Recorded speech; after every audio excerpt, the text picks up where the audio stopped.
স্বাস্থ্যকর্মীদের তো সুরক্ষা আমরা দিবই, ভিডিওতেও বুঝতে পারছি। এবং তারা, আমি নার্স বোনেদের দিদিদের দেখলাম অ্যাপ্রন গ্লাভস সুন্দর করে ড্রেসে আছেন, খুব সুন্দর। আমি প্রধান সচিবকে বলেছি মন্ত্রীদ্বয়কে রেখে সামনে যে ল্যামিনেশন করা ব্যাচ করে দিতে।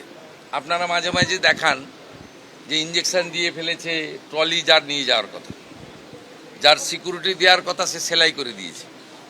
এইটাকে সেগ্রিগেট করার জন্য, চিহ্নিত করার জন্য বা আলাদা করার জন্য বিভিন্ন স্তরে বিভিন্ন কালারের ল্যামিনেশন করা ব্যাচও চালু করতে বলা হয়েছে।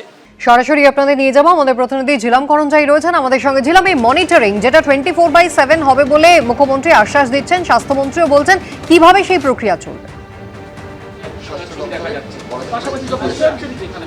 আমি এই মুহূর্তে কন্ট্রোল রুমে রয়েছি স্বাস্থ্য ভবনে, এবং মুখ্যমন্ত্রী যেটা বললেন যে এই মুহূর্তে সেখানে মনিটরিং শুরু হয়ে গিয়েছে এবং আগে তিনি এটা শুরু করে গেছেন। আজকে তিনি পরিদর্শনে এসেছিলেন। স্বাস্থ্যমন্ত্রী রয়েছেন, শারদত্ত মুখোপাধ্যায় এবং স্বাস্থ্য প্রতিমন্ত্রী রয়েছেন, দুজনেই রয়েছেন, আমরা দেখতে পাচ্ছি। এবং সহকর্মী অভিজিৎ দত্ত এই দৃশ্য দেখাচ্ছে। সরাসরি প্রথমে স্বাস্থ্যমন্ত্রীর কাছে চলে যাব।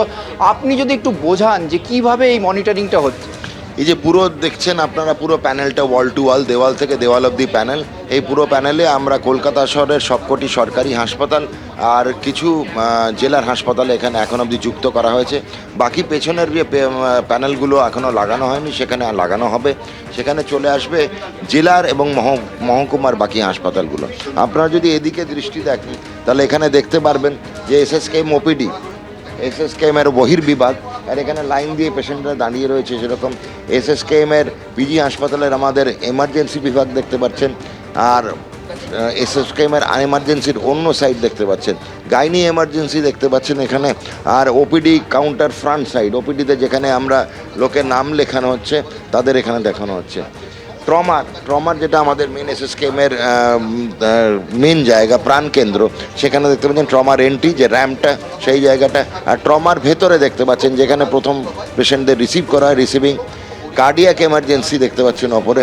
প্রত্যেকটা জায়গায় আমরা যেটা দেখতে পাচ্ছি, এই ভেতরের লিফটের জায়গা, এইখানে দেখতে পান যেমন লিফটের সামনে জায়গাগুলো, প্রত্যেকটা হাসপাতালে কিন্তু আমরা দেখার চেষ্টা করছি কি কি জায়গা। এক হচ্ছে প্রবেশপথ, 2 নম্বর হচ্ছে আপৎকালীন বিভাগ বা এমার্জেন্সির প্রবেশপথ, এবার এমার্জেন্সির লাইন, 3 নম্বর হচ্ছে ইনডোর বিভাগের মধ্যে ওয়ার্ডের প্রথম প্রবেশপথ যেটা, সেই জায়গাটা, কিচেন যেখানে খাবারের পরিষেবা দেওয়া হয়। আর এছাড়া হাসপাতালের চারপাশে একটু পরিচ্ছন্নতা বা স্বচ্ছতা মেনটেন হচ্ছে। আরেকটা জিনিস যেটা মুখ্যমন্ত্রী বলছিলেন যে দালাল চক্র নির্মূল করা। আমরা জানি ইতিমধ্যে গত 3 দিনে এসএসকেএমে 3 জন দালাল গ্রেপ্তার হয়েছে, তার মধ্যে একজন হাসপাতালের অস্থায়ী কর্মী। দালাল চক্র এসএসকেএম, এনআরএস, আরজিকর সব জায়গায় আপনি নিজে জানেন নির্মূল করার কথা বলছেন, কতটা এটা সফল হবে? এটা আমাদের রাষ্ট্রমন্ত্রী সুমনাদি এই নিয়ে বিশদে বলেছেন একটু আগে। দালালের দুভাবে আমরা এক হচ্ছে শনাক্তিকরণ। এই যে 24 ঘন্টা 7 দিন আমরা নজর রাখছি। 2 নম্বর, নজর রেখেই তো বুঝতে পারবো না যে লোকটি দালাল না রুগী না রুগীর বাড়ির লোক। আমরা আইডেন্টিফিকেশান ব্যাজ করছি। সেই ব্যাজের মধ্যে সিস্টার, ডাক্তার, স্বাস্থ্যকর্মী, কালার কোডেড ব্যাজ থাকবে, ফটো আইডি। বাড়ির লোকের জন্য একটা কালার কোডেড ব্যান্ড থাকবে কবজিতে পরার জন্য, আর রুগীর জন্য একটা কালার কোডেড ব্যান্ড থাকবে। একটা হাসপাতালে 3 রকম লোক থাকতে পারে, রুগী, রুগীর বাড়ির লোক, স্বাস্থ্যকর্মী। তা আমরা স্বাস্থ্যকর্মী আলাদা করে দিলাম, রুগী এবং রুগীর বাড়ির লোককে আলাদা করে দিলাম। চতুর্থ ব্যক্তি ব্যান্ডহীন বা ব্যাজহীন হাসপাতালে যে ঘুরছে সেই দালাল।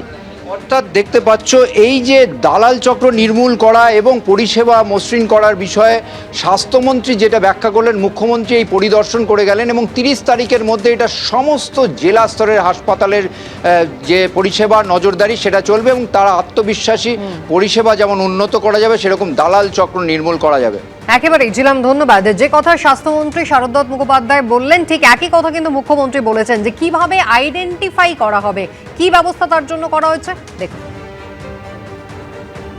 স্বাস্থ্যকর্মীদের তো সুরক্ষা আমরা দিবই, ভিডিওতেও বুঝতে পারছি। এবং তারা, আমি নার্স বোনেদের দিদিদের দেখলাম অ্যাপ্রন গ্লাভস সুন্দর করে ড্রেসে আছেন, খুব সুন্দর। আমি প্রধান সচিবকে বলেছি মন্ত্রীদ্বয়কে রেখে সামনে যে ল্যামিনেশন করা ব্যাচ করে দিতে।